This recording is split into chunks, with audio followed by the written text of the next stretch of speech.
Tim also at DragBoss Garage. Guess where I am? You got it. Beast Performance. Robert, I got him up early, although I was a little late because of the traffic and stuff. Yep. Beautiful day here, 61 degrees. Oh, sure, nice. But we're gonna go look at this tractor, and he's gonna tell us about it, and then we're gonna go inside, and we got some special videos we're gonna take. So let's talk about this tractor, Robert. I'm an apple orchard on Louisville. I bought it because I knew rubber on it. I just brought it home for the tires. It got the rod thick to the block, so it's become a yard ornament. Really? Used it for parts. So what's that? What year's that thing? It's a 49 model, 88. It's been sitting there for 30 years. It's just something to look, just sort of something to find a place. It's sort of like a sign. Well, you know what? That's how I know how to find your driveway, because this road's kind of busy, and I see that Oliver. I go, yep, it's coming up here. I put on the signal, and there we are. Everybody there knows the tractor, knows Western Police. Let's do a quick video and take a peek at it before we get into the meat and potatoes. Super 88. Look at that thing. Boy, those tires are old. Well, over 30 years old sitting there. Too many lawnmowers in it. All right, let's get inside. So we come into Beach Performance, first sign there, no smoking. We like that.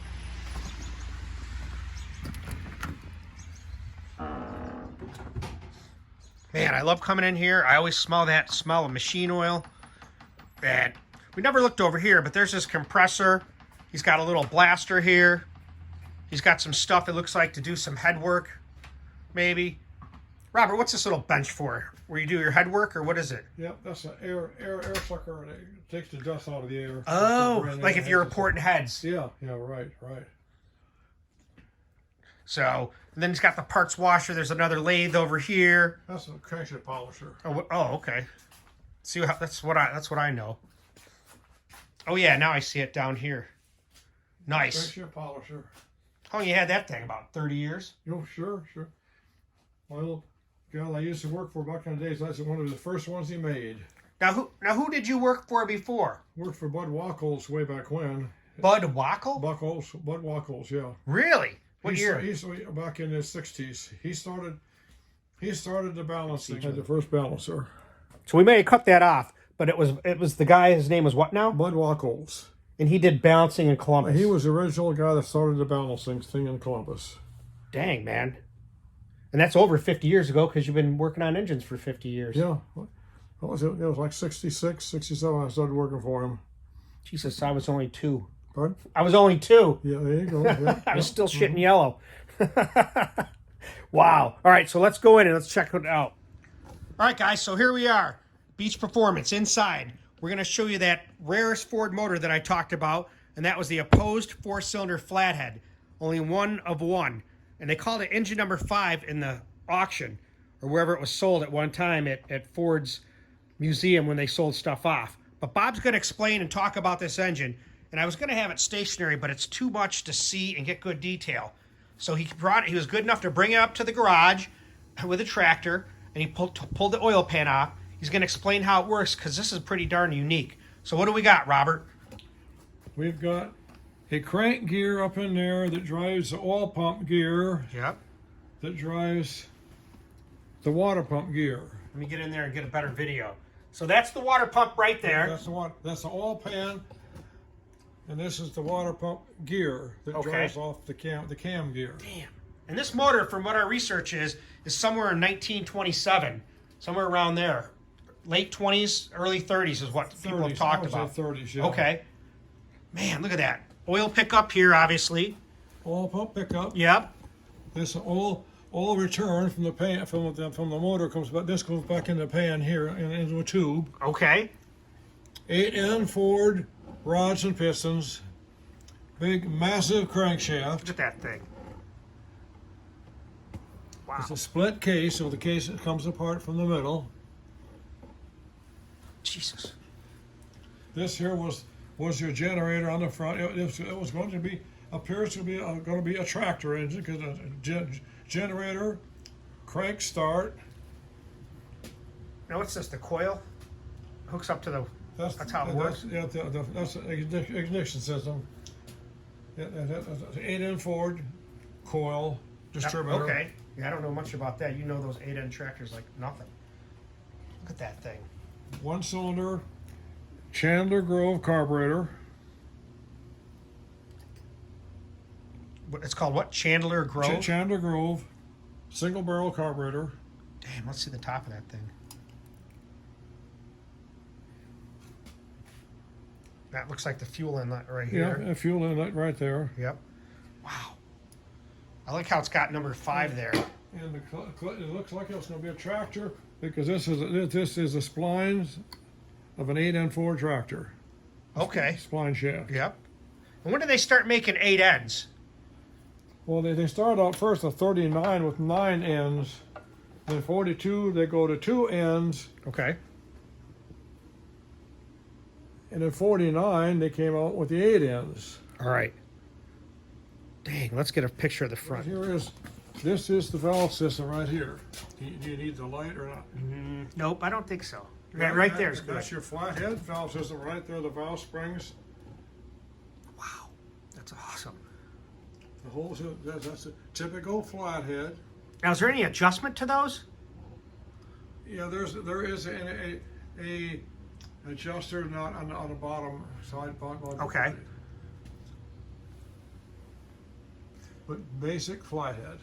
That's the thing about DragBoss Garage is you're seeing stuff you've never seen before, and I like that aspect of the channel.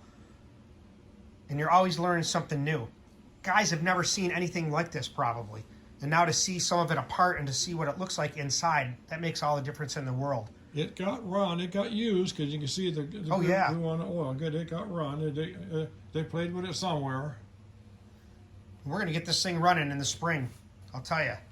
This and that camera that's sitting over there just waiting to be hauled down to get the insertion in the Galaxy. And there's the spark plugs right there.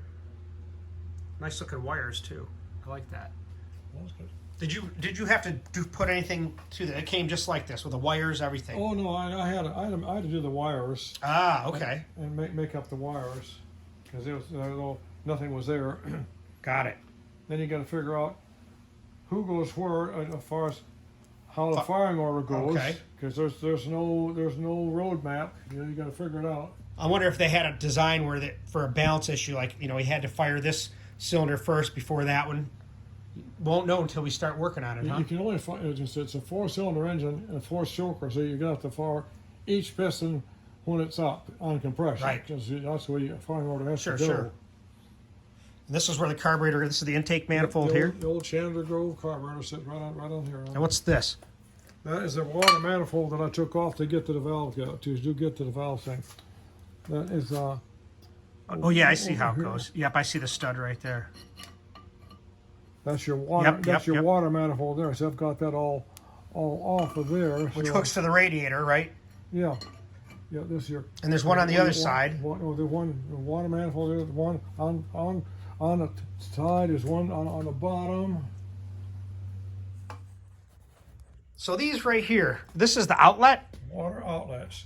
On both sides. Okay, so the water is obviously going in from the front. Water inlets, water outlets. Going through the cylinder. Water runs right through the cylinders. Okay. Exhaust runs, let's see, where does it? Exhaust is in the top of the cylinders. Exhaust is probably not as bad as what the Flathead V8 was, because it looks like the water is in the top of the cylinder. On a Flathead V8, the water is exhaust is in the cylinder case. Heats the water. I mean, heats the water. How about the oil? No, that's oil. Separate. Okay. Oil is in the oil pan. Damn it, man. But he was actually, it looks to me like they was really thinking on this thing here, because they've got the water on the top of the cylinders. That's where your heat is. So that's what they was thinking. On the top, that's where the heat.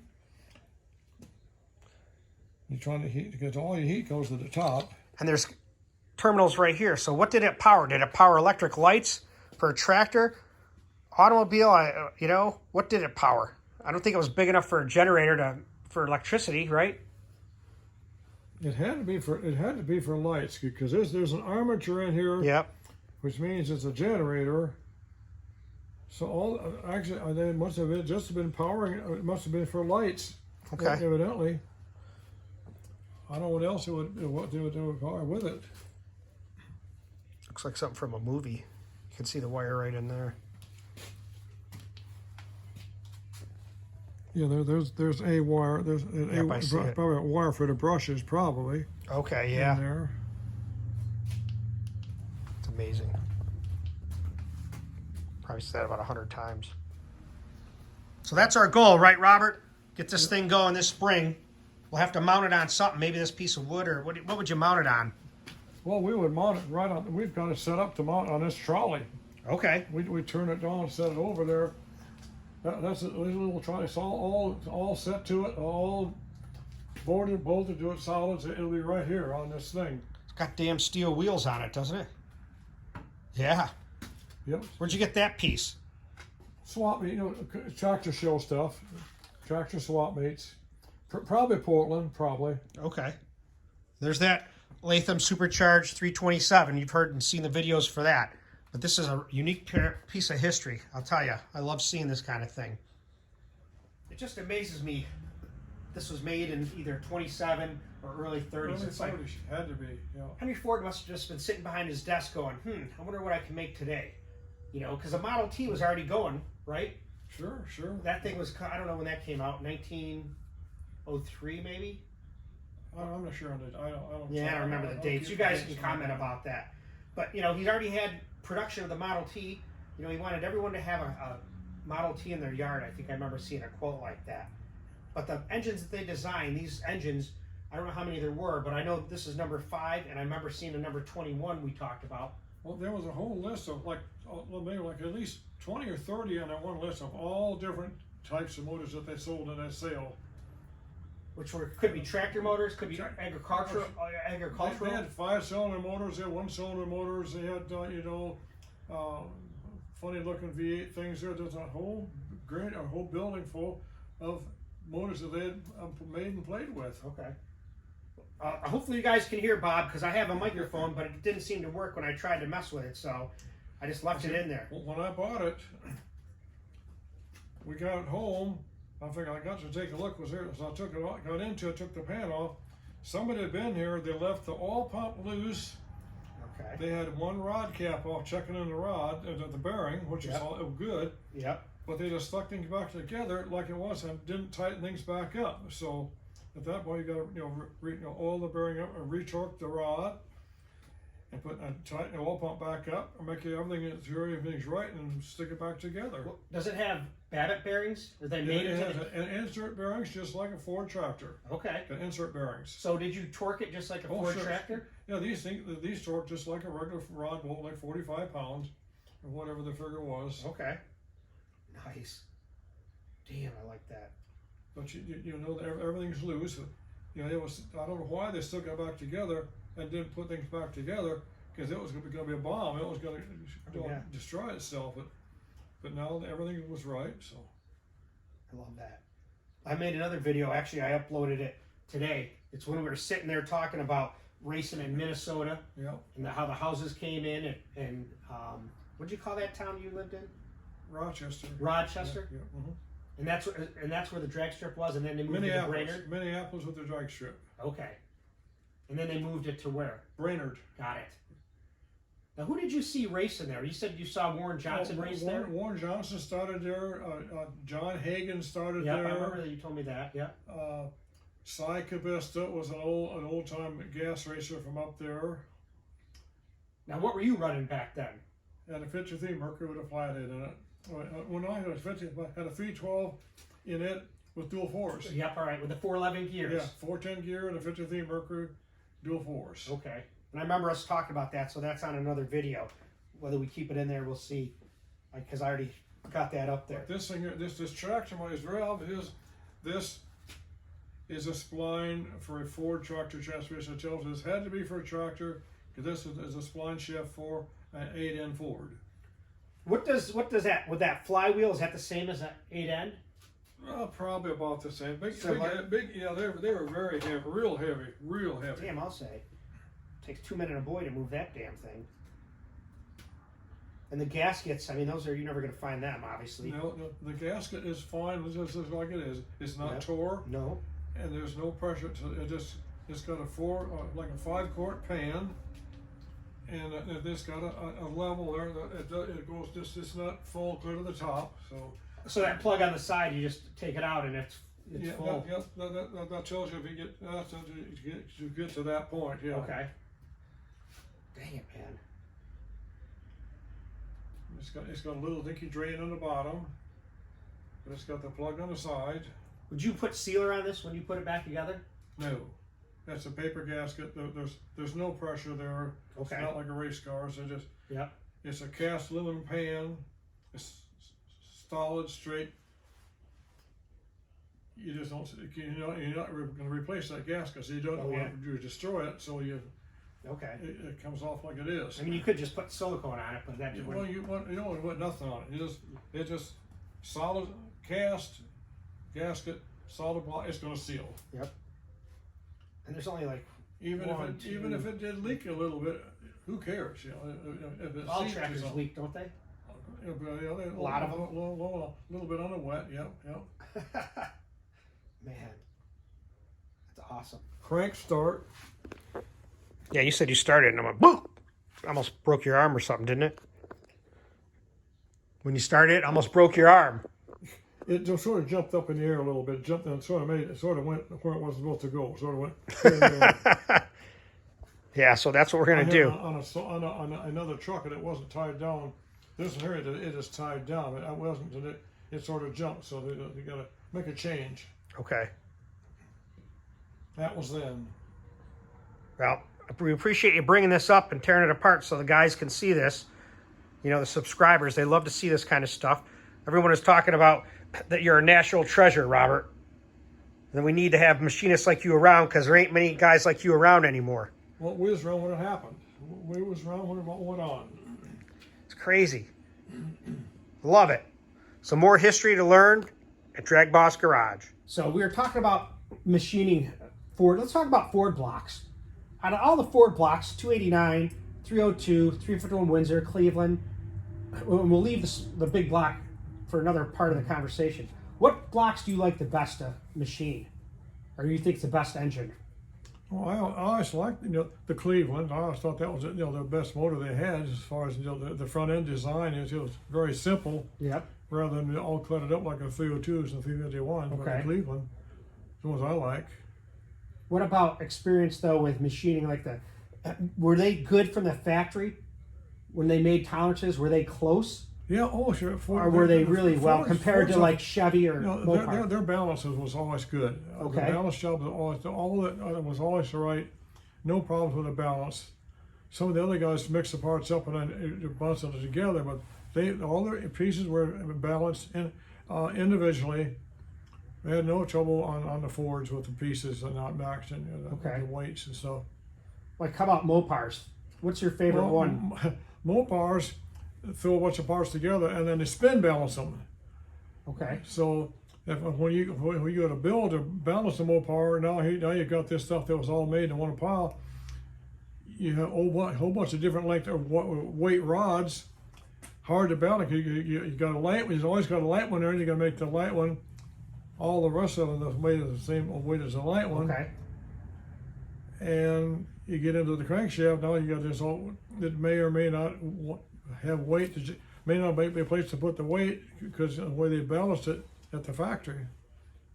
What do you think the small block was? 340. Oh, the Mopar, their stuff was all good. Their stuff was all dependable. All of it was overbuilt. Okay. They built everything strong, good material in their blocks, good material in the rods. All the stuff was actually overbuilt. Compared to what? Chevy and GM? Yeah. Mm-hmm. Really? For your experience? Their stuff very dependable in the long run. Yeah. Chevy? Any comments about Chevy engines? Well, there's a lot. They're all there. Everybody's got them, and they all work. There's pieces all interchange. You can take pieces from one motor, put them in another, and everything works. So, what's your favorite big block Chevy? The 427s. Okay. My favorite is the Lumina ZL1. That's my favorite. We have Lumina ZL1 motor, the Lumina 427. we talked about that, and that'll be on one of the videos when you see it. Probably be up tonight. I was looking in the eBay thing and the computer thing. There's a lot of guys who have got big block aluminum blocks for sale, but they're all big bucks. Like they're all big bucks, 1,000, 10,000, 12,000, 15. For the all aluminum blocks. Dart's got one, World's got one. There's somebody else that got a gun, but Brodix got a nice one. They want a nice one. They want lots of money for them. Oh yeah. But now the China guys are getting involved. The Speedmaster is now going to making an aluminum wrap motor block. Okay. Speedmaster, which is China. Yep. $3,000. The thing is, once you get it, now do you have to put another $5,000 in machine work to get it straight? I think all you have to do is just look at things, check sizes. Yep. See how things fit. It's just like anything else. I think they're just you just have to just look them over and see what holes are, if everything fits. Make sure that the head bolt holes are in the right place, that everything's right. But that's a $3,000 deal. It's crazy. Yeah. I just saw, and you'll see a picture here, that MBE, Matt Beineman, they built a Brodix aluminum block. They just put it up there. And I'm telling you, that thing is a work of art when you see the outside. They are the first class piece. They're like $15,000. I think something. Oh yeah, like that. I wouldn't doubt that. But they are a work of art for sure. Yeah. All CNC type stuff. It's just a precision casting. There's a nice casting. There's a place up in, I want to say, Fremont, Ohio. They make billet small block Ford blocks. It's only like a half hour from my house. I'm going to go up there and see if I can do a video. Yeah, billet aluminum. It's crazy. Mm-hmm. There's pictures of it, and I'll put a picture up here, and you can watch that. It's sort of a funny thing, there's the Speedmaster stuff. We do a lot of the bracket racer, the big inch bracket racers. And I got this one motor that I tried. Speedmaster. We buy the Callie's cranks. Yep. And the Crowler cranks, and whoever's got the crankshafts. Yep. Well, Speedmaster makes a 4.5-inch crank. It's a nice looking crank. It claims it's 4340, a nice looking piece. Well, we put one in one of our dragsters, and it went X number of runs, and the main bearings went out of it. The crankshaft is flexing. It's flexing, twisting. Torsional. Yeah. Twisting. Okay. So it might not be 4340. It might be 4310. I know. It's just the design. They don't have it. They don't use a center counterweight for one thing. Okay. But so I took this motor and put an Eagle crankshaft back in it. Bingo, no problem. But the other one, so evidently that Speedmaster crankshaft is probably good to a point. Right. Good for a street car. Yes, but you put in a race car, you're really sorry. If you put it in a heavy rear engine dragster with all your weight on the rear wheels, and you light it up and go, that it twists the big tires to boot. Yeah. The tires don't spin, and if they don't have a really loose converter, you got a tight converter. It's just a big groan on everything, Even in a chassis, with motor plate and everything, it still can twist that block. Well, it twists internally. Okay. Internally. Just from the torque. Yeah. Yep. Wow. Just. What do you think about people? And I don't say your customers, but I'm just saying in general. Everybody is. This is what I think even you told me this at one time. Don't be cheap. Make sure you buy quality parts the first time. Don't buy cheap junk. A lot of guys try to put stuff together with cheap stuff, and I guess it has its place depending on what horsepower you want to make. Depending on how hard you're going to push it. But you believe in quality over quantity, so to speak. Well, on a bracket racer, that's going to run all summer, it better be some good pieces. Okay. Because no maintenance. We're talking zero maintenance. It just run them, so it better be good pieces. Good cranks, good rods. Okay. Now, like I was talking about that Cleveland, you built that 385. I mean, for 5 years, I beat on that thing. The only thing I ever did is change the oil and maybe spark plugs once in 5 years. I never even loosened up the valve springs. All winter, I'd park the car, spring, I'd fire it back up. It don't hurt on the set. It don't hurt on the set with the valve springs open. That valve springs die from heat and use. Okay. They don't die from setting. Well, if that was the case, a car with springs would fall to the ground, sitting in all winter, right? And they may lose a little tension, but they're not gonna. Yeah. They're not gonna go south. I mean, if that was the case, a car springs, it would sit on the ground. It don't fall on the ground if it's sit in the garage all winter. You know? Okay. It's a good way to look at it, right there. Heat. You know. I mean, if some Heat super and stock use. racer that's trying to get every ounce, yeah, Oh, probably yeah. lose a little pressure, but for us, Yeah. Oh yeah.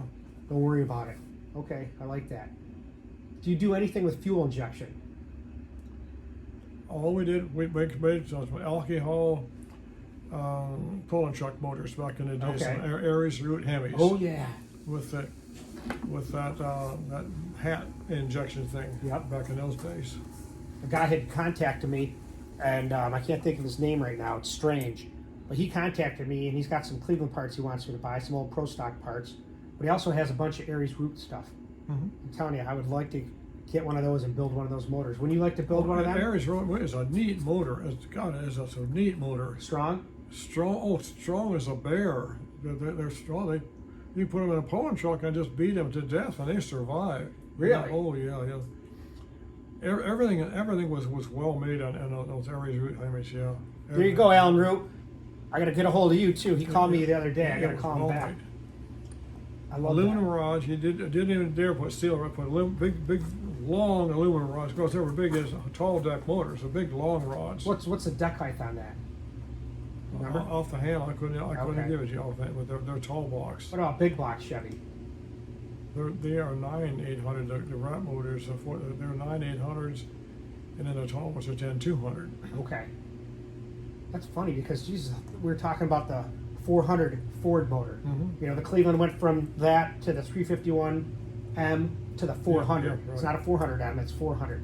Now that you've had experience with them, they're a good motor to you? Oh, they're good. Good, strong. They make good truck motors, station wagon motors, strong. You know, a lot of torque. You know, they work well. And they're a 10.3 deck height, so they're even bigger than taller than a big block Tall Chevy. ones, yeah. So there's a stroker you could make right there using that block. Well, now we better go look at that that V12. Let's take a peek at that. Something we can look at? We can dig it out. Is it hard to dig it out? Or just... Well, you have to uncover it. You know, it's in a pile in a corner. It's all, There it is, just in a pile in a corner, just like this was with a wagon over it and all that other stuff. Yep. So hopefully we'll light the fire under Bob. That'd be nice to get that into something.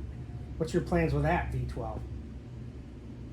That was going to. I had plans of an 8N Ford with a V12 in it. Okay. But a guy over in Indiana has already done. He's done it. There's a V12 is a V860 extended. It's not a 239.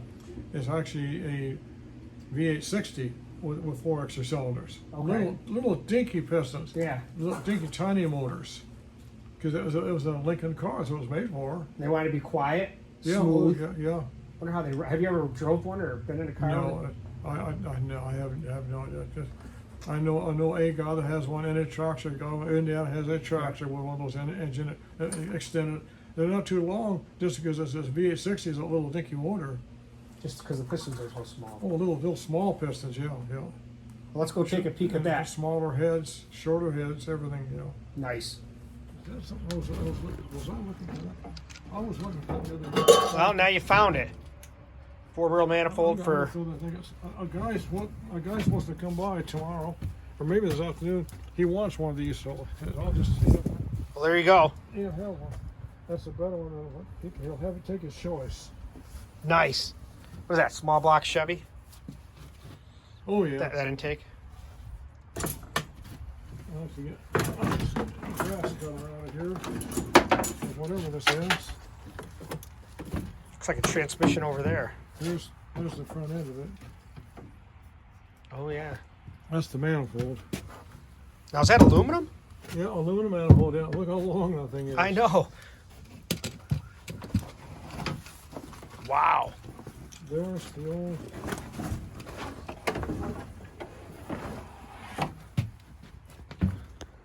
There's the V12 Lincoln. That's what it is. V12 Lincoln engine. Yep. Man. Now, what year are we talking here? That's a good question. As far as the years, Guys, you can give us an idea what you think it is. It's got to be in the 40s. in the 40s, Yeah. a V12 Lincoln is just a V8 60 extended. This is not a 239. This is a V8 60 extended. Okay. 4 more cylinders. Just stuff you just don't see every day. It's amazing. I love seeing this stuff. Yeah, we have to go to Carlisle, take a road trip down there, see what we can find. Well, that would be nice in a tractor, wouldn't it? There it is. There's your date. So there's the intake. You saw kind of a picture of that, but we've actually found the date on it right here. 11/20 of 47. November 20th, 1947. Yep. So that's just after the war ended. Yep. Wow. Those were the days. I wish I could go back then. Don't you? Mm-hmm. Made in England. Here's something you don't see much. Look at that old anvil. Little piece that comes out of here. We got another one too. Look at that thing. Made in England. Can't really read any of that. God. It's like it looks like Peter. Yeah, Peter Wright. Oh yeah. Peter Wright. There it is. Yeah, that's the ones. Peter Wright. Yep. Man, I've seen them things. Those things go for like $1,000 if you can find one. Well, always seeing and learning something new at DragBoss Garage. Thanks, Bob Beach. You're a national treasure. Stay tuned, guys. More in store.